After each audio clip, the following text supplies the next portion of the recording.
The first game of the season is officially in the books. And just when you thought it was going to be just like last year, the 49ers defense rises up and seals the game.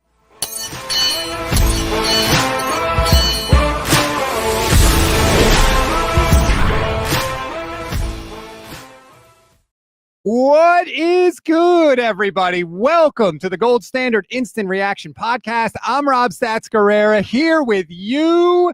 The game is over, and for the first time in 273 days, the San Francisco 49ers are victorious. They go into Seattle. They get the 17-13 win when everything was crashing down around this team.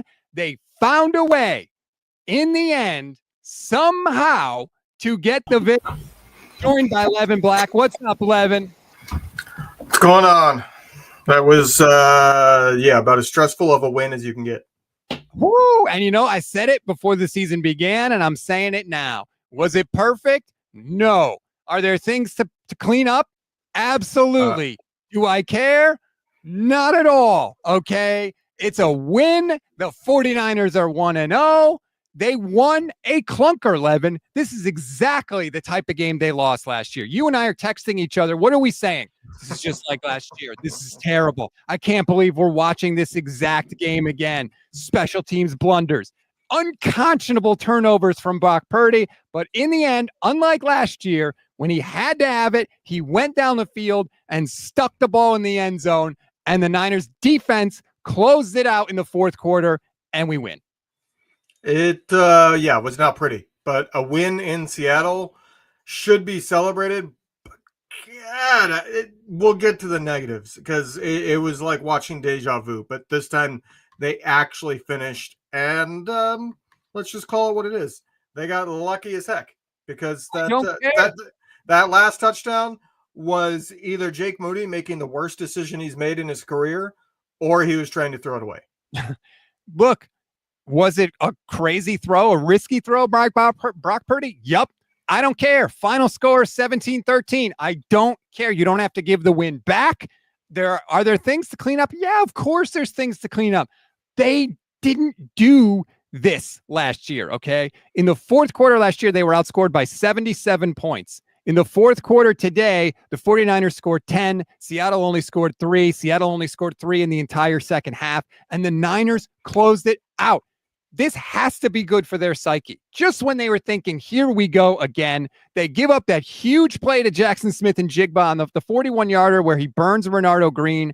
And instead, Nick Bosa comes up huge on the final play of the game.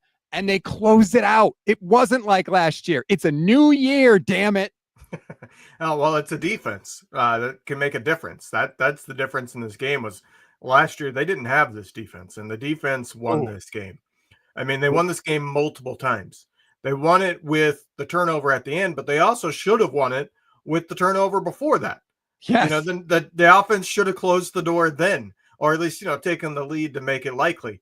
But they made multiple moves, and it's funny because the one thing that I was coming out of this game, and I was going to say the one thing I did not see from this defense was the defensive line did not make a difference. And then the last play they're on the field, they made a difference. Bosa pushed it. I don't think Bosa actually knocked that out. I think it was the offensive lineman, Bosa pushing him back. I think it was the offensive lineman's elbow.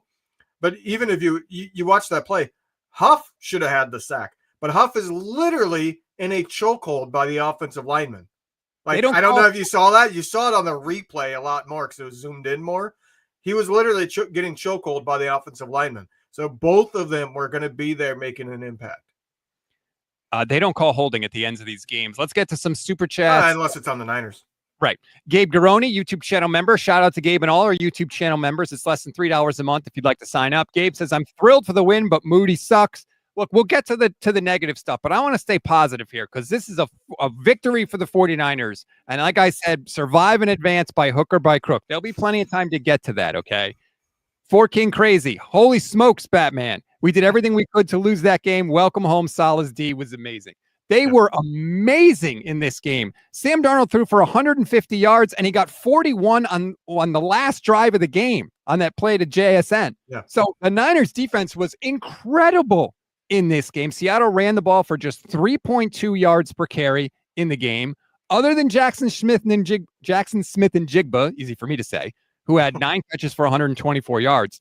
No other Seattle player had more than 15 receiving yards in the game. 49ers defense was clamps today, Levin. Yeah, they struggled the first drive, kind of second drive as well. And then it was classic Saleh. This is what we used to always talk about with Saleh. First drive, they're going to suck, and then they're going to figure it out. And DeMeco Ryans continued that after Saleh left, and that's exactly what happened. You have a defensive coordinator for the first time since DeMeco Ryans left that knows how to adjust in a game. They made their adjustments. The Seahawks, prior to the final drive, had less than 200 yards of offense. That's why it was insane that this game was even, up for grabs. The Seahawks offense hadn't done anything. They had been terrible. This should have been a 30-10 win, but they ended up getting the win. And I know it's hard for me, especially because it's just not how I'm wired. But ultimately, a win in Seattle, is all you could hope for. Like you go into Seattle, and the philosophy is, I don't care how, I don't care if it's raining, sleet, snow, whatever. You get a win, you take it every single time. You get a conference win.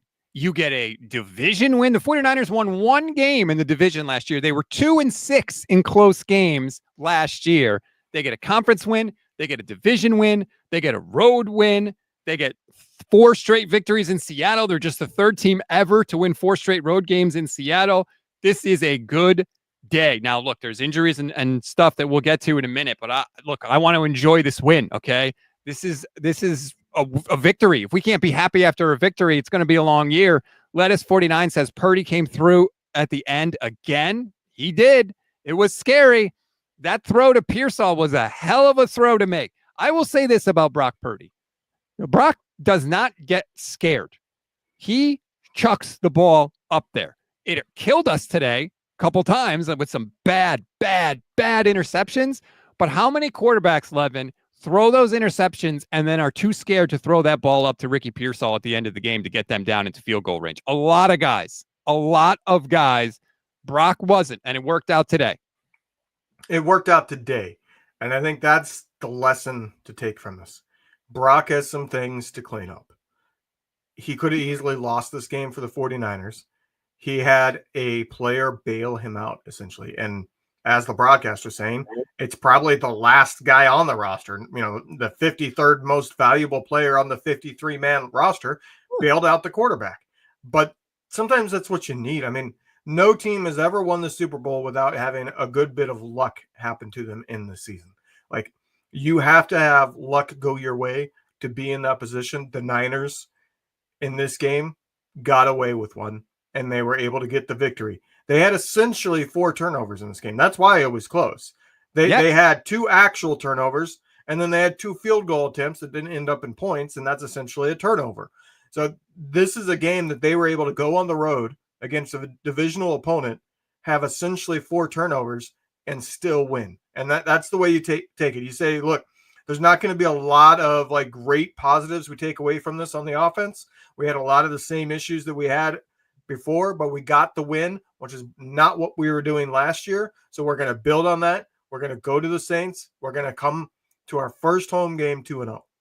It's entirely possible. Now, Saints actually showed some fight today, even though they were in the worst uniforms I think I've ever seen. Con JKJ, YouTube channel member, thank you for the super chat, says they don't trust Moody. Brock just decided to throw it up. I mean, he just chucked it up there on that play. Here's the question, Levin. Let's say that through the grace of God, if that throw was not intercepted by Brock and it wasn't caught by Tonjes, let's say it's incomplete. Do the 49ers trot Jake Moody out for a field goal, or do they go for it on 4th down? You got to trot him out for the field goal at that point. You got to. They had already trotted him out once and got the field goal. True. The misses. So I think 100% he would have been trotted out. And if that was not a throwaway, and I lean towards Brock was trying to throw it away, that's what I texted you in the moment. I think he tried to throw it away and he didn't throw it high enough. He messed up and got bailed out. But if he truly wasn't trying to throw it away, then I think that is a quarterback saying, I'm not putting our chances in the hands or on the foot of that kicker again. And so he said, I'm throwing a jump ball. I don't care. I love this comment from Nicholas. 49ers lose 12-13 without Jake Moody. That's fantastic work by you, Nicholas. I appreciate that. Alejandro Sandoval, you get a fist pump, new YouTube channel member. Thank you so much. Appreciate that, Alejandro. Antonio, member for 25 months, says week 1 is usually ugly. Just got to get the win. I agree. Teams look weird in week 1. Everybody's still getting their pants on in week 1. If you can escape with a win, you take it. Look, it's going to take 10 wins, I would say, probably in the NFC to get it in the playoffs, right? 10. Yeah. Well, scratch one off the list. Niners got one. And no matter what, like, you can't take it away from them. It counts. It's good. We'll take it. Not, 1 down, 9 to go. That's how I look at it. I will say that I think there's more positives from this game than negatives. It just doesn't quite feel like that. But the defense is something that can be counted on, or at least looks that way. I mean, it's a long season and might prove out to be that Seattle's offense is garbage, and that's why the Niners did so well in week 1. But it's as promising as you could get from the defense after week 1. And then on offense, yes, they moved the ball, so there's positives there. It's not like it's a complete dud on offense. The only reason why I think it feels as bad as it does from the offensive side of the ball is that it's exactly like last season, where they get a bunch of yards and then no points out of it. I looked because I was curious. 4 out of the first 5 games last season and 6 out of the first 8, they outgained their opponent. And yet they were 4-4 at the break, and they were, I think, 2-3 to start the season in those first 5 games where they outgained their opponent 4 times. That's what they were staring at the face. And this year they were able to get the win. They were able to finish, and that was the biggest thing that I was going to be talking about coming in, is that once again, this team can't finish, but they did finish. So it changes it. Absolutely. It changes it. And by the way, San Francisco had 384 yards of total offense today. Seattle had 230. The Niners were moving the ball. They were just shooting themselves in the foot. It was extremely, extremely frustrating, Levin. Before we get to more of your super chats, I just want to acknowledge our greatness, because if you listen to the Friday show with me and Michelle, we told you to take Ricky Pearsall more than 3.5 catches. Ding. Brock Purdy over 12.5 rush yards. Ding. Ricky Pearsall over 42.5 receiving yards. Ding. Brock Purdy over 1.5 passing touchdowns. Ding. All you got to do is listen to us. Download the Sleeper app. Go and make the choices that we tell you to make, and you will be better off, and you will be a very happy football fan. And if you do it, please use our promo code GSP. You'll get up to a $100 match on your first deposit. If you get the picks right, obviously you could win big. Just listen to what we have to say. We're good at this. Not Levin, but like other people on the network are good at this. Again, use our promo code GSP. Terms and conditions apply. See Sleeper's terms of use for details. Currently operational in over 25 states. Check out Sleeper today. You could go make some Sunday night picks, some Monday night picks, whatever you want to do. But yeah, we know what we're doing. This just in. All right, let's get to more of the super chats. Bot Lobster, new YouTube channel member. Thank you so much. We appreciate that. Con JKJ, YouTube channel member, says Ricky Pearsall definitely needs more targets. They kind of overuse CMC a bit. Well, did they overuse him or did they need to use him? He had 31 touches, 22 carries, 9 receptions. Now, look, George Kittle was gone for the game after the first quarter. Juwan Jennings can't lift his left arm. That's scary. He was gone. They lost a lot of people. So they kind of leaned on 23. Hopefully they'll be able to do a little better as we go on, but they definitely leaned on McCaffrey a lot, and Pearsall obviously came through in the end. Yeah, I mean, tune into the Thursday show with Johnny Dell to find out, because I'm curious. I mean, they were down 3 of their top 4 receiving options, so to speak, when you count Ayuk. So was Pearsall disappearing until the end because Seattle was able to just focus on him because everybody else was out? I mean, you had Robinson out with the suspension. You had Kittle out. You had, I guess it's 4 out of 5 because you also had Jennings out. But did they change, or was it just that wasn't part of the game plan, and they finally went back to it. I mean, it certainly seemed like every snap of the ball there on the final 2 drives was Purdy saying, "Where's Pearsall? I'm going to throw it up to him." And there were 3 different times that I saw a double move from Pearsall on the final 2 drives. So it's clear that they were trying to set up that double move all game long. I tell you what, if I was a Seahawks fan, I would be irate, right? Other than Christian McCaffrey, who's the one threat the 49ers had at that point receiving wise? It was Ricky Pearsall, and that guy gets through for a 41-yard play. I would be furious if that was the case. But luckily, I'm me, and I'm a 49er fan, and it's great. I mean, it was another case of there was a little bit of luck there, because when that ball was first thrown up and we got to look at it, I thought it was about to be intercepted or tipped away at the very least, but then it was misplayed by the DB, because the DB started when the DB turned and located the ball, they misread the depth of it at first. And they started to turn to make a jump to intercept, and then realized, oh no, this is going for further down the field. If he hadn't turned like that, he would have been in better position than Pearsall to make that catch. He misplayed. I thought the ball was going to be underthrown, but it wasn't. It was perfectly thrown by Brock Purdy. And the defender did not think it was perfectly thrown, apparently. And Pearsall breaks free and gets as a massive catch at the most important part of the game. He looks great, man. I keep saying every time he's on the field, I think he's going to be really good this year. And I saw nothing today that changed my mind. He should have had another touchdown, but Brock kind of lollygagged the ball over to him on the play in the red zone. Like, you got to put a little, that's where arm strength matters, right? It's not the 70-yard throw down the field. It's that throw to Pearsall that Reek Woolen just gets a fingernail on. If you got an arm, you rip that ball and it gets there on time. There was so much separation by Pearsall on that play. The defender should never have a shot at it. And it almost cost the 49ers, but fortunately, it did not. Moonman Ed says, shout out to D Winners. What a player. Perfect Blackness Senior. Moody should not be a 49er tomorrow. No, he should not. And I'm not even mad at Jake Moody anymore, because he shouldn't be out there. He shouldn't be out there, Levin. I don't care that he made the kick later in the game. And the block wasn't his fault, to be fair. But you can't miss a kick every week and keep your job. I'm sorry. And it was a 27-yard field goal. He's got to be gone. He has got to be gone. There is a very interesting option out there for kicker. I do think that they're going to move on. I mean, you saw it with Kyle. I mean, immediately after, he wasn't going to trust him. You saw him, if you could read lips, it was the F word. But there is a kicker that has, I believe, made at least 80% of his kicks, including well over 80% most of the time, every year for a decade now, that is not available today, but was available yesterday and will likely be available again tomorrow. And that is Matt Prater, who is currently with the Buffalo Bills. But what the Buffalo Bills are doing is their starting kicker is on IR for 4 weeks and then expected back. So they're playing the game with Prater where they move him to practice squad, and then he's the one that gets promoted from practice squad each week. Well, if they go to move him to practice squad again, if I'm the 49ers, I reach out to Prater and say, hey, you got a temporary gig in Buffalo.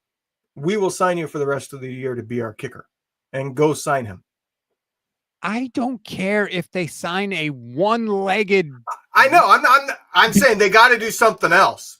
But Prater's actually a good kicker who could be available unless the Bills recognize that and say, well, hold on here. We can't risk putting him back on practice squad. Let's get to more of your comments. Alejandro Sandoval, YouTube channel member, says CMC was an absolute workhorse today. Defense deserves the game ball, but the offensive injuries going forward is a nightmare. We'll see. I mean, we're talking about how it felt like last year for a lot of this game. What happened? Fred Warner goes down and gets banged up. Trent Williams banged up. George Kittle banged up. Juwan Jennings banged up. I mean, we couldn't even get through a half. It was unbelievable. But Christian McCaffrey, what a freaking stud, man. He is so damn good. When they didn't want to throw it to Jake Moody, they go 4th down. What do? They put McCaffrey in the slot. It was easy money on that catch from Brock Purdy. He made it easy for him. He's such a difference maker. There is no more important player in the league, I believe, than Christian McCaffrey. I disagree with that. I mean, Josh Allen, maybe non-quarterbacks, you can make that argument, but even then there's some defensive players that would go to. All right, but, not quarterback, fine. Thank you. You could say I'm right. Thank you. But no, The thing about Christian McCaffrey that always kind of amazes me is he might be the most efficient star running back there's been that just doesn't have that game breaker stuff. You know what I mean? In terms of like, he gets 3 to 7 yards almost every play, but how rare is it that he goes for 30 plus? Like, you don't see him going for 30 plus unless it's like a screen or something where he's getting the ball in the open field already. He doesn't have runs that are that much, yet he still produces and he ends up getting it done. Chris Waddell says, at least we won, but without Moody costing us the game, but hopefully it'll cost himself a job. Pearsall is going to see a ton of double teams without JJ and Kittle. Well, Chris, kicker update. Already released? Is there any question Jake Moody is your kicker moving forward? Kyle Shanahan said, quote, no question. Now, look, he could be lying, right? If he doesn't want to, Well, hold on. That has double meaning. Is that... that's one you got to see the clip because Barrows should have given some perspective there because that can be taken both ways. Is there any question Moody is your kicker going forward? No question, as in no, he is our kicker. Why are you asking? Or no, he is not. No question, he's going to be released. You know what I mean? Like, which one is it? It can be both. I mean, look. I need to see it, I guess. And maybe he just doesn't. That's what I'm saying. Yeah, we got to see it. Maybe he just doesn't want to do that to Jake Moody, right? Maybe he wants to be like, look, there's a way to do this. I don't need to cut him at the podium, right? Like, we won the game. Yeah. Let's do this the right way. It doesn't ultimately matter what Kyle Shanahan says to the answer to this question today. But I will say this, Levin. If Jake Moody is the kicker for this team next week against the Saints, I'm going to run to San Francisco and bang on Kyle Shanahan's door and demand an answer. If Jake Moody is the kicker next week, we riot. How can he be the kicker next week? How? This is a rare case that if they're not going to release Moody, the owner should step in. This is a case that if Shanahan won't release him, Lynch should be saying, no, we are releasing him. And if Shanahan has final say and uses it, then Jed York should be stepping in and saying, no, we are releasing him. I'm done with this. And York can use all sorts of different reasons. One, he's the owner. But two, like, the fans despise Moody at this point. It is what it is. I feel bad for the people on a personal level because it's not like he wants to miss, but right. The fans despise it. So from an owner standpoint, you don't want that guy on the team. You don't want players on the team that your own fans hate. It's not the fan. It's not just the fans. Pam Oliver reported it during the game. There were multiple thrown helmets on the sideline after the block kick. And again, the block wasn't Moody's fault. I want to be fair to him. Not at all. 8,000 guys got right through the line, but we don't know if he would have made it if it wasn't blocked. You can't talk about the standard that the 49ers have. The standard. We live up to the standard and have a kicker that can't make a 27-yard field goal. They had 2 field goal attempts inside of 40 yards today and came away with 0 points. These games are going to be close. Like today's a perfect example. This is the game the 49ers are going to play all year. There's 16 more. You cannot have a kicker who doesn't know where it's going when he starts to swing his leg. You just cannot. And if he keeps him, like, it can't happen. They took Trey Lance off the field because the veterans complained. The veterans need to go to Kyle. The leaders of this team need to go to Kyle and say, Kyle, enough. We can't have it. You can't just sit there and say, well, I don't want to admit a mistake because we drafted him in the 3rd round. Everyone can see it's a mistake. Everyone, we know, Kyle. The games are on TV, okay? You cannot have it. Whether you cut him or not doesn't change the mistake that you made. It just means you're making another mistake by keeping him. You got to let him go. You cannot keep him. It's going to cost the team wins. You mentioned the 49ers standard. Maybe he does align with the 49ers standard because he wins 3 out of 4 kicks. And what do the Niners do? They win 3 out of 4 playoff games. God. The rage flow. I don't. He's got to be gone. He doesn't need to cut him from the podium. And you know what? Like, I respect Kyle if he wants to do it the right way. That's good. But he's got to be gone. I feel like he has to have answered that in the no, he is our kicker, no question. Because otherwise, if he planned to release him, you'd say, I'm not going to talk about roster decisions immediately after a game. You know what I mean?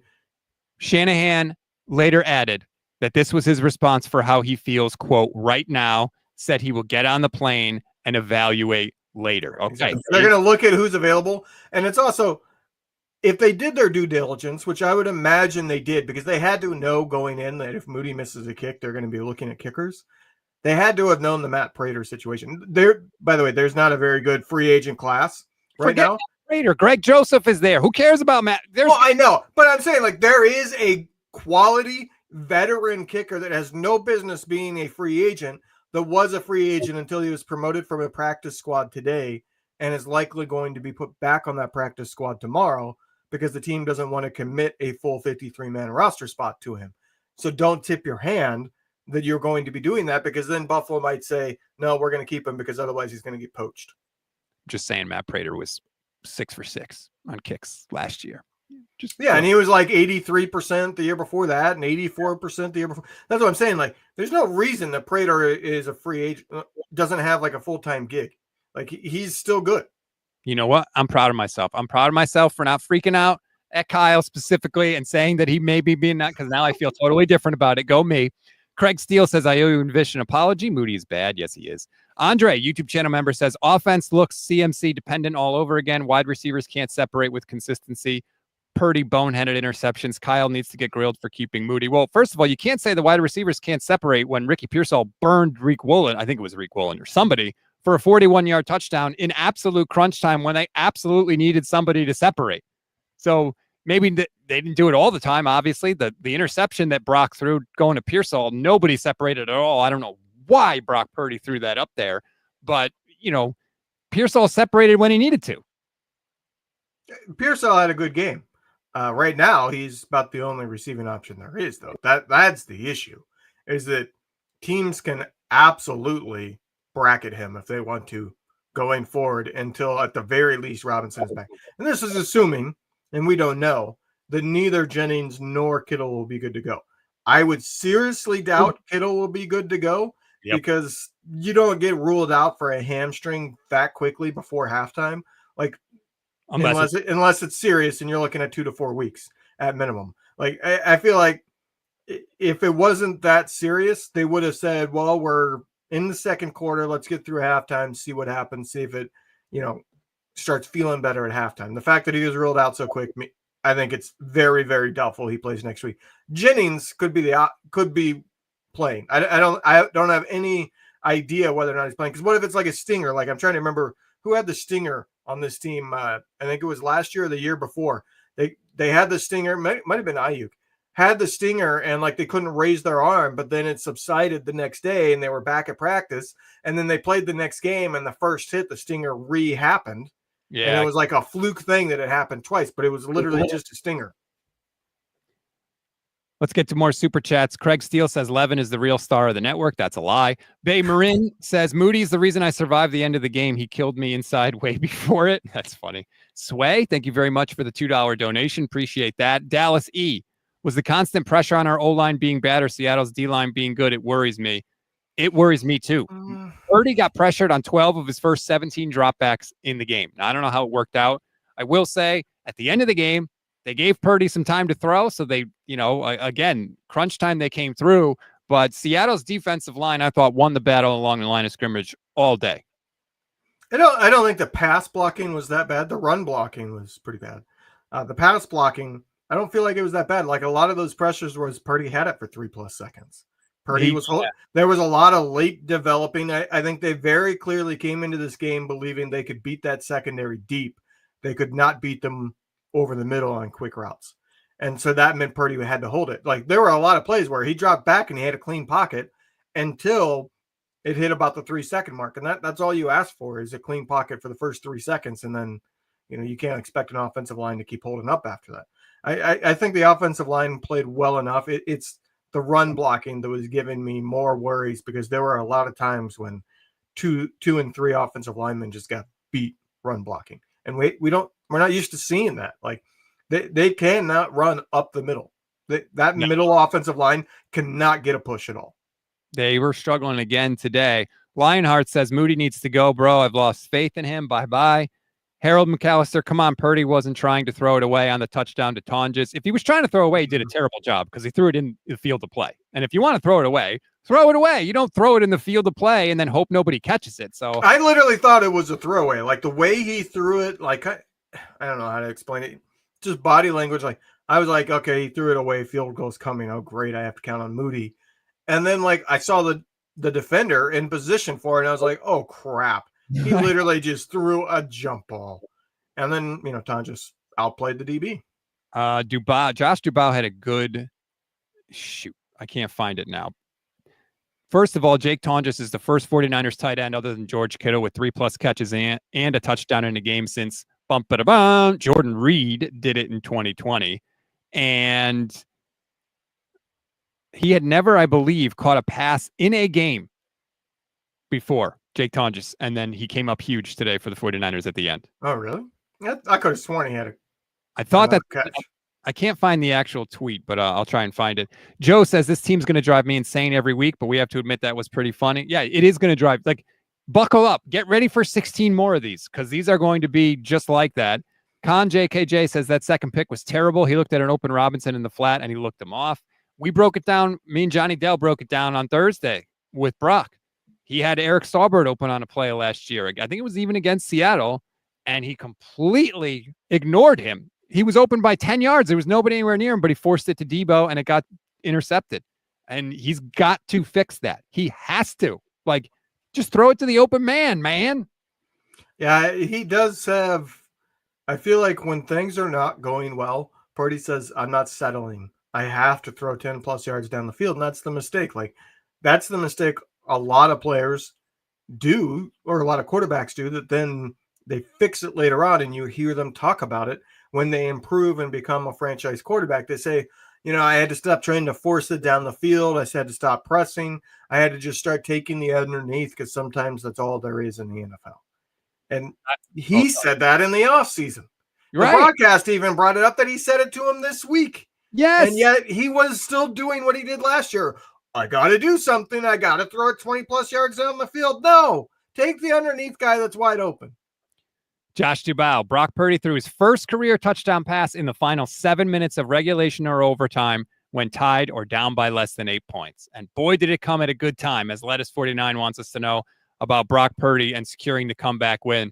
By the way, Niners were losing going into the fourth quarter today. Came back and won. I know that's a big Kyle Shanahan stat, right? If you want to bang on him every time it doesn't happen, you got to give him props when it does. Let's just treat him the same. And they got double-digit points in the fourth quarter. They got 10 points. Yep. Nate Hawk 143 YouTube channel member says MVPs of the game, Christian McCaffrey and D Winners. D Winners getting a lot of love in the chat. Let me do He had some splash plays. Winners had 6 tackles in the game, 5 solo, 2 tackles for loss. He had one, I can't remember who it was, but they threw it in the flat and it was him and nobody in the ball carrier. And he made a play. I think it was Charbonnet, maybe. I'm not sure. But he made a hell of a tackle to stop the ball carrier. So yay on D Winners. Maxine LaFlamme says Moody playing 4D chess, finding the only way to have Kyle go for it on 4th down. You know what? Good. If that's what it takes, good. I'll say that. Lettuce49, McCaffrey runs are overrated in run. Multiple less than 2-yard runs. I don't know. I don't disagree. McCaffrey is a difference maker, not because of his rushing. He's not a bad rusher, but his rushing can be replaced. And we saw that last year with Jordan Mason. It's the receiving aspect and the effect he has on the defenses because of that makes him a true difference maker. As a runner, McCaffrey is replaceable. As a player, McCaffrey is not replaceable. I completely agree. There's no one else like him that can do what he does for them. Josh Dubois again. Niners have 102 yards receiving from running backs today. Their most in any regular season game since they had 109 against the Giants in week 2 of 2020. They did have 111 in Super Bowl 58 loss to the Chiefs. Let's not talk about that. Perfect Blackness says Moody's why Kyle Shanahan should be far, far away from personnel decisions, especially non-offense. And even then, Shanny needs to be supervised. Again, let's see what happens during this week. Let's see what happens. Alejandro Sandoval. It's week 1 of the 2025 season, and we're already having special teams absolute blunders like the previous years. Special teams will give me a heart attack. Yes. Yeah. I mean, there were multiple holding penalties on special teams today. Obviously, I mean, Jake Moody missing a 27-yarder is on him, but the block kick, Levin, it was like 6 guys got through the left side of that line on the block kick. It was a complete and utter breakdown. Well, it was what you're supposed to have there. I mean, it's a lot closer than people, I think, realize. On the side, you are always outnumbered. What it is the one guy who's inside is an offensive lineman. His job is to have his body and one hand on one player, and then the guy who's going for the block, that got the block, the guy that's going to try to jump through, that's usually a DB, somebody quick, he just has to get a hand on. He has to get a hand in his way to slow him down. And what happened was, I think it was Hennessy, he got knocked down. The defensive lineman that was in front of him literally trucked him and put him on his back, so he wasn't able to get his hand out to stop that guy, to slow him down. And that's why it ended up being a block. But that is the setup. I mean, that's the way it is for blocking kicks. Is it's a lot closer than people think, because you are outnumbered on one side every single time. Thanks to Schulman for a $2 donation. John G says, I'm only here for Levin MVB. Can we stop giving money in support of Levin, please? Generally, that's my opinion. Dave Mills, YouTube channel member, thank you very much. Appreciate that. Chris Waddell says, run blocking was only bad because there wasn't a threat. They stacked the box constantly, gave us the Jimmy defense, defend the middle and the run. I actually thought Kyle kind of went into his shell at a couple different points. Before the Brock Purdy interception, I mean, he was run, and then Brock finally threw it, and it was an interception. I thought Kyle, got a little emotional in this game a little bit with some of his play calling. Maybe it was the Moody thing firing him up, or like the Brock interception happened, and then I felt like he was like, forget it, I'm not going to throw it anymore. And then they started running down the field. Now, to his credit, it was working. Like, they were going down the field on that drive, but I don't know. I felt like it was very much just forced by Kyle. Yeah, I think he got scared there for a little bit. I think that's the way he was looking at it. I don't know if he was trying to figure out and just kind of taking it easy. I don't know what it was, because you're down. It's not like you have a 10-point lead. I feel like there was 2 drives in a row where I was thinking the same thing. I was like, they're playing it safe and they're trailing. Yes. This is weird. And even on the final drive, Greg Olsen made a good point of they were huddling and they were taking it slow. There was 3:24 left and they're huddling, and Greg Olsen's like, you kind of got to move here, because I completely disagreed with Olsen in that. You thought that they shouldn't have gone faster? No, because they had all 3 timeouts and the 2-minute warning, which Olsen then came back and realized and said after the next snap. It's like, you're going down to either tie the game or take a 1-score lead. You do not want to do that and give the other team the chance to go down and score. So there's 3.5 minutes left. Yeah, but you have 3 timeouts and the 2-minute warning. Go ahead and take your time, because if you end up stalling at the 30-yard line and you used your timeouts and you went quick, there's still 2 minutes left in the game. And now you're kicking a field goal to tie it and giving the other team the ball with 2 minutes to go, only needing a field goal. But if you play the way that they did, you're giving that ball back with less than a minute. And that's what they did. They gave the ball back with basically 1 minute to go. They gave the ball back with a minute and 34. A minute and 34, 90 seconds left. Batman29 says they need to flex Christian McCaffrey out to receiver and use Brian Robinson at running back. I don't know about that. I don't know about that, but I did have the thought. I will admit that.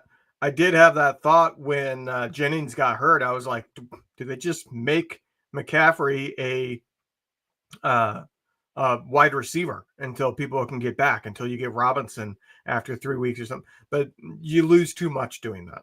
I would agree. It's the threat of both that I think. And they should have some wiggle room, because they have no business losing next week. And so they should be 2-0. There should be a little bit of wiggle room there for try to get, assuming Jennings' injury is something that's multiple weeks, then you just need to get through the first 3 weeks until you get Robinson and you get some help.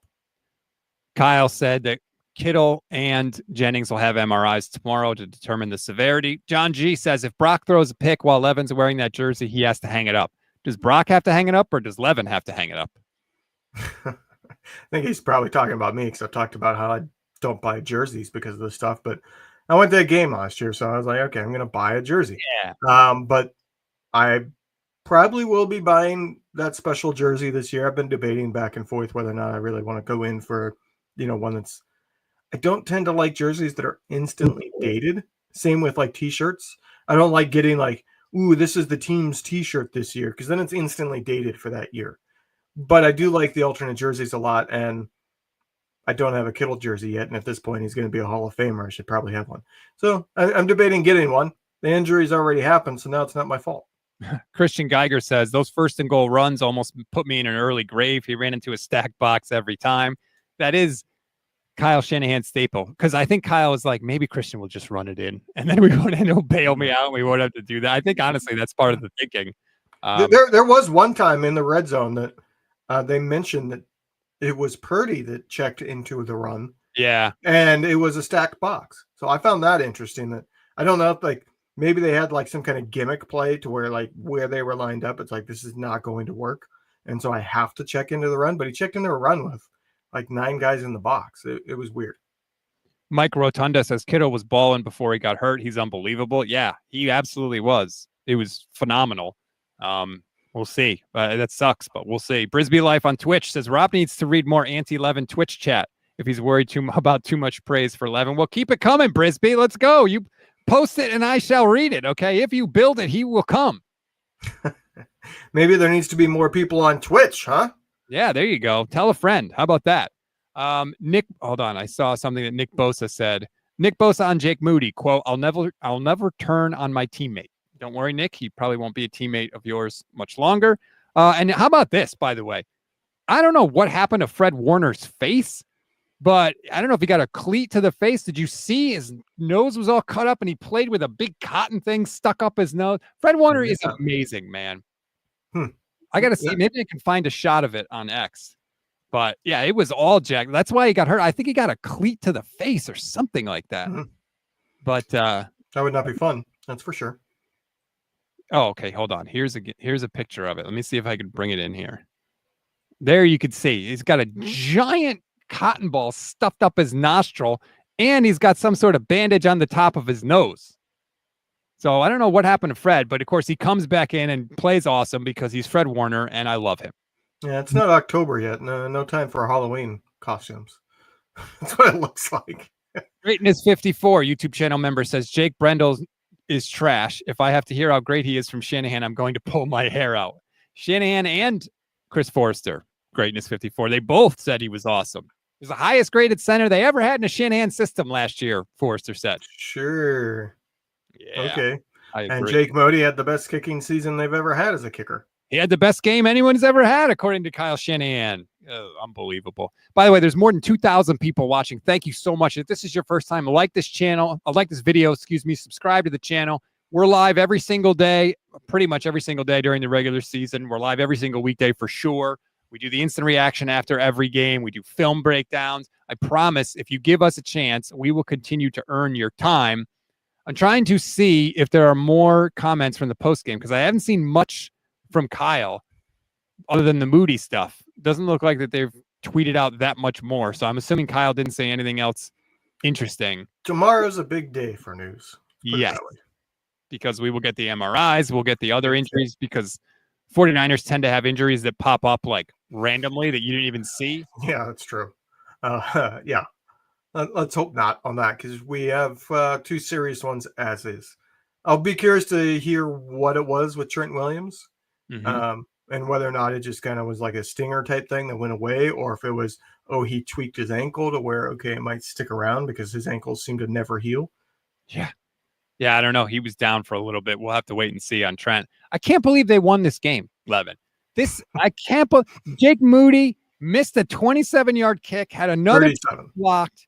No, 27. Was it? Yes. 27. And he almost missed a 27-yarder in the preseason too, remember? It was a 27-yarder. They turned the ball over multiple times in the game, and they on the road also, and they still came away with a win. I'm stunned. But the Niners did what they have to do, which is depend on your stars, Bosa and Christian McCaffrey. And that was enough today. Yeah, I mean, the defense was definitely more of a team effort. Bosa made the final play at the end. Offense, yeah, I mean, it was essentially Christian McCaffrey and Ricky Pearsall. That's about the only positives from the offense today. I did like how Brian Robinson looked as a backup running back, but you're talking a backup, so you shouldn't need to rely on him. I do like the potential. I have very similar feelings to last year, and that I don't like being there. I liked what I saw out of the offense for potential. They couldn't finish, but I come away from the game going, well, if they can finish drives at an average clip, they'll be really good. But what was it? I think they ended up with 5 possessions in the red zone and 10 points. The 49ers were in the red zone 5 times. They scored twice. Yeah, that's not going to get it done. 14 points. Con JKJ says, how would you guys judge the rookies today?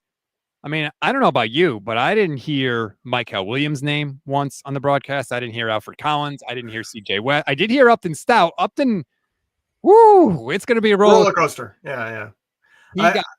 They were attacking him. So I was going to say this because I saw some people talking about, I didn't hear Michael Williams' name once. He must have had a bad game. Same with Alfred Collins. I'll say this. The defensive line shut down that run, and they contained Darnold from making big plays. I think they didn't make the splashy, but they must have done well because they were holding up. You know what I mean? If they didn't have a good game, they would have been getting gashed in the run game, but they destroyed them in the run game. So that defensive line very much, I think, flipped what was the biggest negative last year. Last year, they couldn't stop the run, especially up the middle. Today, Seattle couldn't run. The success that they did find on a few runs was outside, not inside. I think that they played a good game, but it's the type of good game that takes film breakdown to be able to see. That'll be our Thursday show, by the way. We do a film breakdown every Thursday. Sorry, I didn't mean to cut you off there. But you're right. Seattle ran for 26 times for 84 yards, which is 3.2 yards per carry. And their longest run of the day was 9 yards, and it was from Sam Darnold. Longest run from a running back was 8 yards, and it was by Kenneth Walker. And it was right at the end of the game. That was their last drive. He had an 8-yard run, or second to last drive. Not the minute and a half drive where they were trying to come back to win the game, but the drive before that was the 8-yard run. So, yeah, Upton Stout, I mean, he had a nice deflection on the final drive of the game. Which he rebounded. Yeah, he did. You know what? That's for a corner. That's a nice trait. A rookie corner, yeah. And they were going at him. They targeted him big time. Saleh said it this week about the rookies and the up and down nature of this year. He said, just buckle your seatbelt and enjoy the ride. And we're all going to have to take that ride together because I think it is going to be a lot of ups and downs. How about this? I just saw this quote. Jake Tonges, post-game, talking about his first ever touchdown. I asked Purdy if he was throwing it out of bounds, and he said, no, I was just trying to give you a chance. We didn't want to kick a field goal. We didn't want to go into overtime. We wanted to score and win it right there. So that's Brock not giving up on a play, right? I mean, it burned him twice in the game. He did it again there, and it won them the game. Well, yeah, you're not wrong. I agree with that. But I was going to say it looks like it's the latter thing that I came up with. That it was Purdy saying, I'm not letting Moody come on this field and decide the game. It is, I am going all or nothing on this throw. I'm not putting the game's fate on the foot of that guy. And I understand that thinking, honestly. I mean, it's frustrating because you should be able to count on your kicker, especially from where they were on the field. It was not going to be, they got to, what were they, on the 5-yard line or inside the 5, I think, because CMC had a catch that took them inside the 5. I think they were at the 4. Might have been right on the 5 because the first down was at the 2. And I think it was a 3rd and 2. Oh, by the way, talking about the rookies, Kenny points out Marquise Siegel, fumble recovery, massive fumble. How about Marquise Siegel getting the start? wasn't just the fumble recovery. He had a lot of run stops, including a couple that were at the line of scrimmage. Like, he was around the ball almost every single time there was a tackle.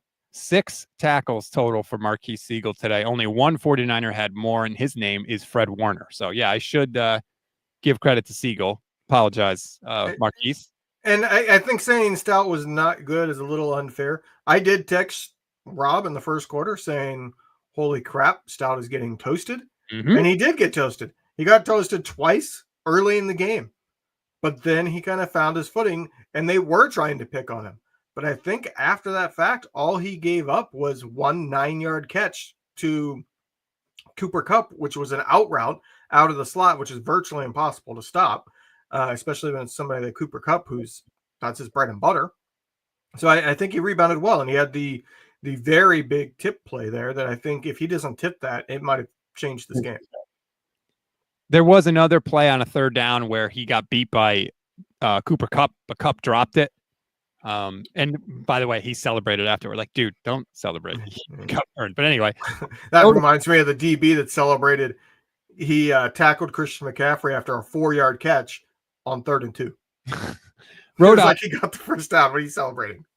It's weird when they do that. Road Dog 228. Do they go harder after Kendrick Bourne? Yep. Yeah. I would expect if Jennings' injury is that bad, which I mean, look, if he can't lift up his arm, it sounds pretty serious. But we'll see about after the MRI. I would not be shocked. Kendrick Bourne will be back in the building, right quick and in a hurry. Yeah, I think you do what you have to get him back in the building. Mm-hmm. And if that means you end up releasing somebody like Valdez-Scantling when everybody's healthy, so be it. I mean, he had a chance to show himself in this game, and he, as far as I know, didn't even get a target. John Roser, good point. What sucks about the penalty on Stout, it was fourth down, and Darnold was thrown to the back of the end zone, and he biffed the throw. It was just an overthrow, and Stout did not need to hold Cooper Kupp, but he did. You're 100% right, John. That's a good call by you. Like, it was uncatchable. It wasn't going to happen, but Stout literally was grabbing his arm, and there was a little extension there, and that's going to get called every time. That's like the example. We always talk about rookie mistakes, right? Ding, there you go. Case in point, it extended a drive. Those are the things that are going to happen with so many young players on the field. Yeah, and that would be the play that got me to text you. That's when I reached out because I was like, really? Wow. But they rebounded. Like, I thought at that point, I was getting flashbacks. I was like, they're going to have another season of the 3rd DB destroying everything that everybody else is doing. But then he rebounded, and the defense played, in my opinion, an A game. It wasn't quite A+. Like A+, I would say maybe a couple sacks or, a little something else to get A+. I think A+ is special, but I think they played an A game. They had multiple turnovers. They did not allow them to run. They did not allow them to pass. Like, their passing yards were terrible. They were under 300 yards on the game. Like, I think they did everything you can want, especially on a road game. I think the defense is by far the most encouraging thing coming out of the game. I completely agree with you. And look, we got excited about the defense in the preseason. It was very encouraging to see that carry over into the regular season, because it's one thing to do it in the preseason, but in the regular season, it's a whole different animal. You know that Sam Darnold wanted to come out and play well. Seahawks wanted to in general, all that stuff. And they locked it down when they had to. Chris Waddell says, going to sound crappy, but glad that Juwan Jennings turned down that extension offer. Didn't need another extension, instantly getting hurt again. I mean, I was opposed to extension regardless of injury or otherwise, but I mean, yeah, and they didn't, if he's out for a significant chunk of time, they're not going to have to pay him for any of the incentives because obviously he won't reach them, unfortunately. And he wasn't going to reach them anyways. Probably not. But I'll say this too, and this is another reason why you just take this win despite all the warts and just be happy with it, right? What are we saying about the receiver room? We think it'll be a lot stronger later in the season. Well, this was one of the games where it was going to be quote unquote weak, and Juwan Jennings got hurt. You got the win, right? Now, if you can get through the next 2 games, Demarcus Robinson will come back. He looked like he could be a solid contributor, not like a Hall of Famer, not a Pro Bowl, solid player, right? Someone that maybe you could depend on 3rd and 4. So it's just, again, scratch that one off, survive, and advance. Okay, what is the thumbnail that you picked for this video? Because I'm seeing a comment that you picked the perfect thumbnail prior to this game even starting. I went with shocked face on today's thumbnail, which, let's be honest, it's probably a safe thumbnail to go with every week. But thank you. I did hem and haw over that, by the way. So I appreciate that. But let's be honest, that's probably the game the 49ers are going to play the rest of the season. I'm totally unaware of anything else that happened in the late window. What out did the Rams? So the Rams did end up winning 14-9, which is unfortunate. They had 0 points at half. Like, I don't know what happened in that first half because the Niners game was on. I think the Titans ended up losing, I believe. Yes. Yep. Was it still 13-12? I didn't know if 20-12 Denver. Okay, so Denver scored. What was the other game? Green Bay was dominating the Lions. The Lions got to be what a shot. Yeah, they got to have all alarm bells going. That maybe Ben Johnson was really important. Maybe Aaron Glenn was really important. Like, yeah, this is nightmare fuel for Lions fans because if you're a Lions fan, you should know better than getting your hopes up and thinking you're about to have some kind of dynasty, which I did see some comments. I don't have social media, so I don't have the outlet to get the pulse on what fans are saying, except for the athletic comment sections on things. And I did see a lot of Lions, especially on like Green Bay, like the Parsons related articles. There were a lot of Lions fans, and they're saying that it's ridiculous that the Packers are being promoted as the best team now, and the Lions are by far the best, and they're all this stuff. And the Lions had about as bad of a week one as you can get.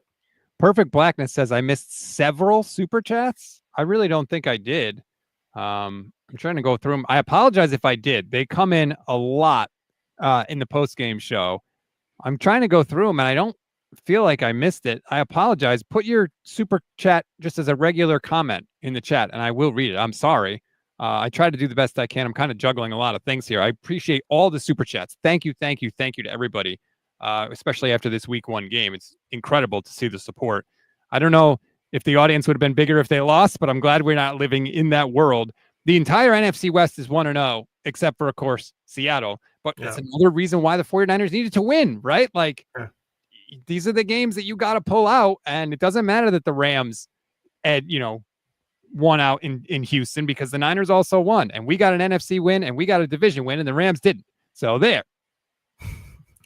Yeah, that means the Niners are winning tiebreakers currently and should be in first. They should be on top of the division standings. I thought that New Orleans might knock off Arizona. I was rooting so hard. They turned it on. I mean, they had every opportunity. I mean, in the end, Spencer Rattler throws a ball that is in his receiver's hands in the end zone at the end of the game, and then he just didn't hang on to it.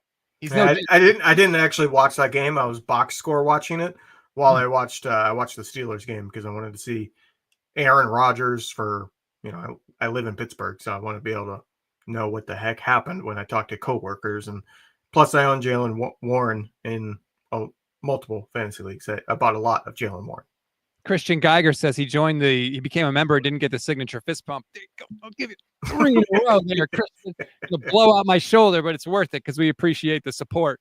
So there you go. Niners get the victory. 1-0, baby. I said at the top of the show, it's been 277 days since we could talk about a 49ers victory, but that day is here, and it's going to be a fun week. I mean, we don't know about the injury news, but it's always more of a fun week when your team wins than when they lose. For sure, yeah. This is a week I didn't get a single time last year. Purdue football won, and the 49ers won on the same weekend. God, it's a miracle. Christopher Cunningham says, how about Bosa saving the game? He was kind of quiet the whole game and comes up big at the end with the strip fumble. He also had a nice play. There was one possession where Seattle kind of ran like 2 trick plays, and they tried to do like a pass from like one side of the field to the other. And Bosa is sitting next to Jackson Smith and Jigba the whole time, just waiting for him to catch it, and then tackled him for an 8-yard loss, which basically torpedoed that entire possession. Yeah, I think what's probably going to come out of the Thursday breakdown with Johnny Dell is that the defensive line did a phenomenal job of closing up the gaps on the interior and holding the edge on the exterior because they were not able to get those things all game long. there were multiple times they kind of tried wide receiver screens, running back screens, and a lot of times the defensive end was the one there to make the stop, which means they were being disciplined. They weren't crashing inside when the offensive line kind of opens it up and says, there's your lane, go for the quarterback, because they know it's about to be thrown out to the flat. Instead, they stayed disciplined. And I will take a game like this any day over what we've seen in the past where Bosa's not very disciplined and he crashes inside and then they go right around him with something else. Like, if you stay disciplined, and I think this was one of the things that I was thinking going into halftime, that the defensive line is not making a difference in terms of splash plays, but they are holding up and allowing the secondary and the second level, meaning linebackers, to thrive. I think the secondary had a good game. There were just a couple plays where Jackson Smith Njigba could not get that. Yeah, that is a very tough one to say. It is a lot of different JSN movements of the mouth. Yeah. But I think there were only a couple plays that they really just let him get the victory, like where they shouldn't have, in my opinion. It was usually when it was one-on-one coverage and he was going to the outside. There were a couple on the inside, but usually those were on scrambles and secondary kind of broken down plays. But I think the linebackers and the DBs flexed in this game. The defensive line, not so much, because they didn't make the splash plays except for the last one right at the end. But they did exactly what you need to do if your secondary and your linebackers are good enough to win their matchups. You don't need the defensive line making splashes. You need them to be disciplined. And what did Kyle Shanahan and Robert Saleh talk about, right? Like, the defense might take a while to get their feet underneath them, right? Because they have so many young players. They could be a lot better at the end of the season than they are at the start of the season. Well, guess what? At the start of the season, the 49ers allowed 230 total yards to the Seahawks and dominated them defensively. So if they're going to be better than this at the end of the season, and guess who we're playing at the end of the season? Seattle. I'll take it, baby. Thank God. And they get Spencer Rattler next week, so it should not get any worse. Well, don't say that. I'm not going to go that far, but we'll see. But thank you, everybody, for watching. Like this video again. Subscribe to the channel. If you've already subscribed, thank you. Tell a friend. We appreciate all the support. You guys were absolutely incredible today. Thank you so much. Vish and I will be back tomorrow breaking down this game drive by drive. Make sure you check out the channel. Join us for that as well. Levin, thank you. And hopefully we're celebrating another win next week. I'll see you Wednesday.